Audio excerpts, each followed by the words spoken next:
दिशा int में आप सभी लोग का स्वागत है एक नए वीडियो के साथ। इस वीडियो में हम भूगोल चैप्टर नंबर 4 कवर करेंगे। चैप्टर का नाम है कृषि, जो पेपर के लिए बहुत ही महत्वपूर्ण है। अगर आप चैनल को अभी तक सब्सक्राइब नहीं किए हैं तो सब्सक्राइब कर लें।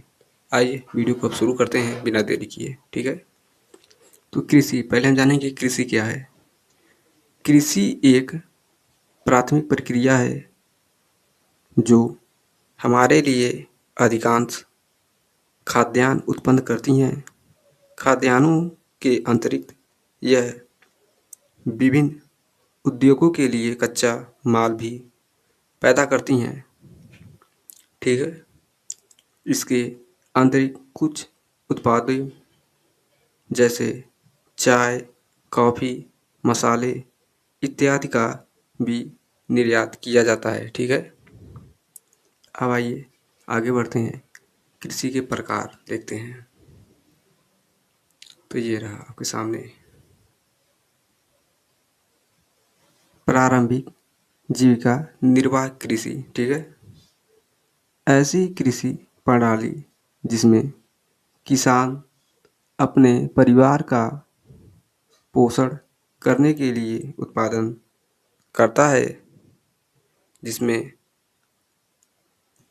परंपरागत कृषि उपकरणों तथा तरीकों का प्रयोग किया जाता है। ठीक है, उसे प्रारंभिक जीविका निर्वाह कृषि कहते हैं। ठीक है, अब आइए आगे आता है आपका कृत्रिम दहन प्रणाली। ठीक है, किसान जंगल की भूमि के टुकड़े को साफ करके अर्थात पौधों को काट कर जला देते हैं। परिवार के जीविका निर्वाह के लिए खेती करते हैं।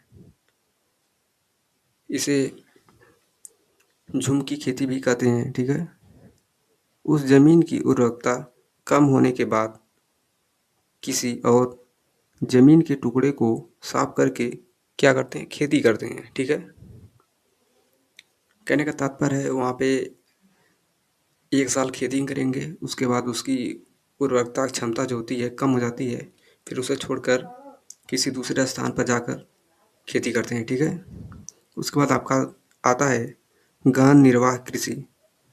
इस पद्धति में अधिक उत्पादन के उद्देश्य से अधिक पूंजी निवेश, कीटनाशकों, उर्वरकों, आधुनिक उपकरण आदि का प्रयोग किया जाता है। ठीक है, आइए अब आगे बढ़ते हैं। अब आपका आता है वाणिज्यिक कृषि।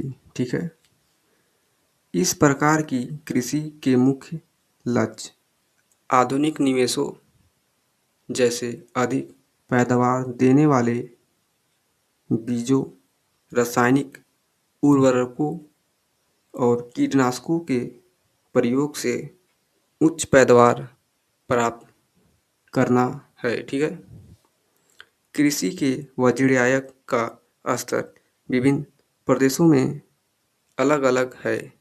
उदाहरण के लिए हरियाणा, पंजाब में चावल वाणिज्यिक की एक फसल है। ठीक है, जो वाणिज्यिक की एक फसल है, क्या, चावल। अब आइए आगे बढ़ते हैं, रोपड़ कृषि। ये रहा आपके सामने रोपड़ कृषि, एक प्रकार की वाणिज्यिक कृषि है जिसमें विस्तार क्षेत्र में एकल फसल बोई जाती है, जिसमें अत्यधिक पूंजी निवेश व श्रम का प्रयोग किया जाता है। भारत में चाय, कॉफ़ी, रबड़, गन्ना, केला इत्यादि मुख्य रोपड़ फसल है। ठीक है, आप ऐसे समझें, चाय, कॉफ़ी, रबड़, गन्ना, केला ये सब क्या है, रोपड़ कृषि हैं। ठीक है, इन्हें रोपड़ किया जाता है। अब आइए आगे बढ़ते हैं। अब आएगा आपका मौसम के प्रकार से खेती करने का महत्व। ठीक है,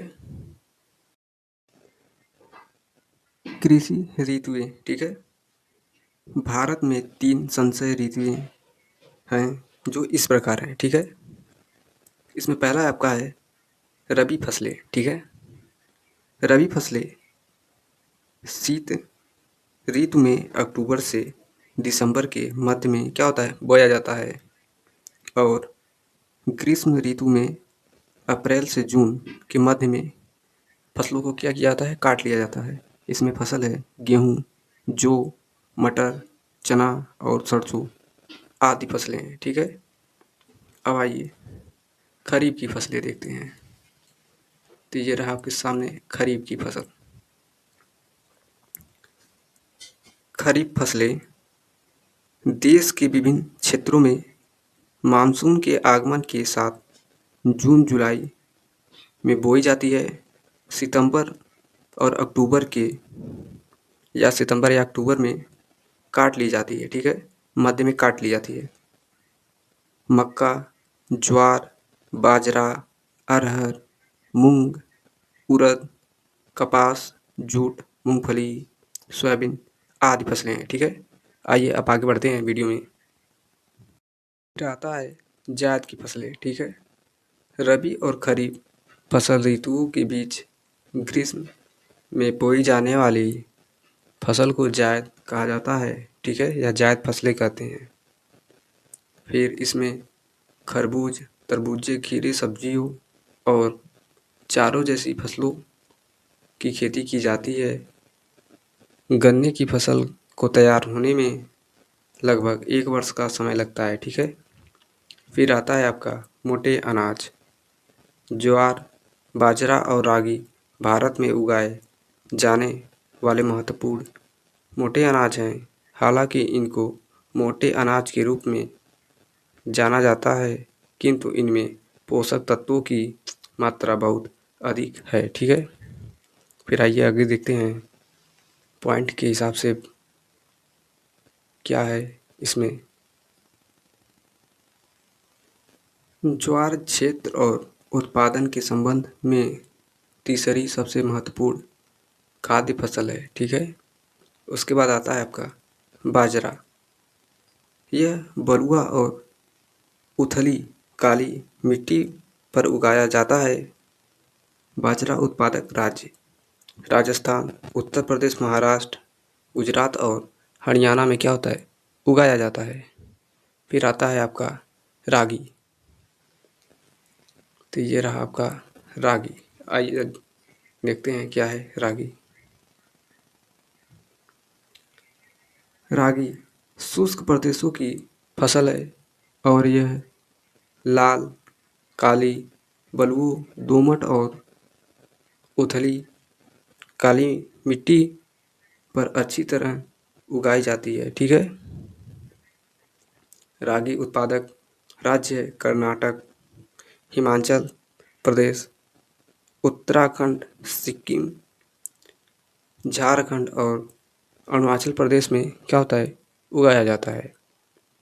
फिर आता है आपका मक्का। मक्का का ऐसी फसल है जिसका उपयोग भोजन और चारों दोनों के रूप में क्या किया जाता है, उपयोग किया जाता है। यह एक खरीफ फसल है, ठीक है। मक्का उत्पादक राज्य देख लेते हैं कहाँ कहाँ पे मक्का का उत्पादन होता है।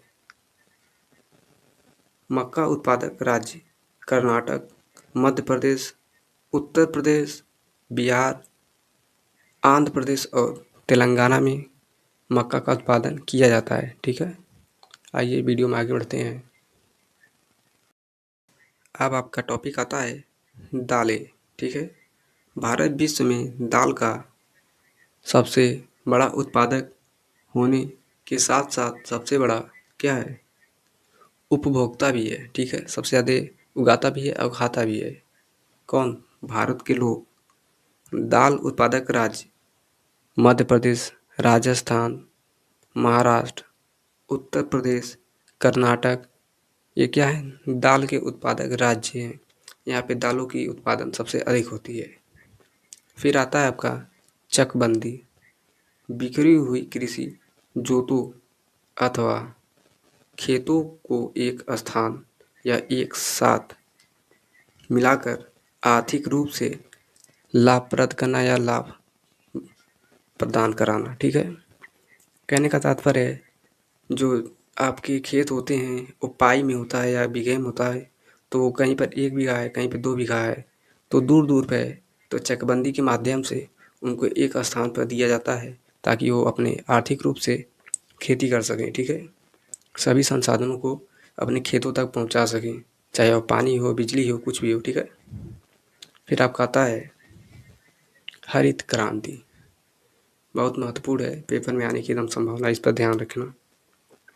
ठीक है, तो हरित क्रांति कृषि क्षेत्र में अधिक उपज वाले बीजों का प्रयोग, आधुनिक तकनीक, अच्छी खाद या उर्वरकों का प्रयोग करने से कुछ फसल, विशेषकर गेहूं के उत्पादन में क्रांतिकारी वृद्धि को हरित क्रांति कहते हैं। ठीक है, तो ये क्रांति जो था, हरित क्रांति, ये गेहूं के उत्पादन के लिए बहुत ही मददगार साबित हुआ है। ठीक है, उसके बाद था आपका श्वेत क्रांति, ये डेयरी के लिए था, दूध उत्पादन के लिए। श्वेत क्रांति दूध के उत्पादन में वृद्धि के लिए पशुओं की नस्लों में सुधारना। ठीक है, आधुनिक तकनीकों का प्रयोग करके। ठीक है, ये रहा कंप्लीट वीडियो, और दिस एंड चैनल को सब्सक्राइब जरूर करें। ध्यान में रखें कि 20 फरवरी को आपका पेपर है, तो पढ़ते रहें। कमेंट में अपनी राय जरूर साझा करें। मिलते हैं एक नए वीडियो में। ठीक है।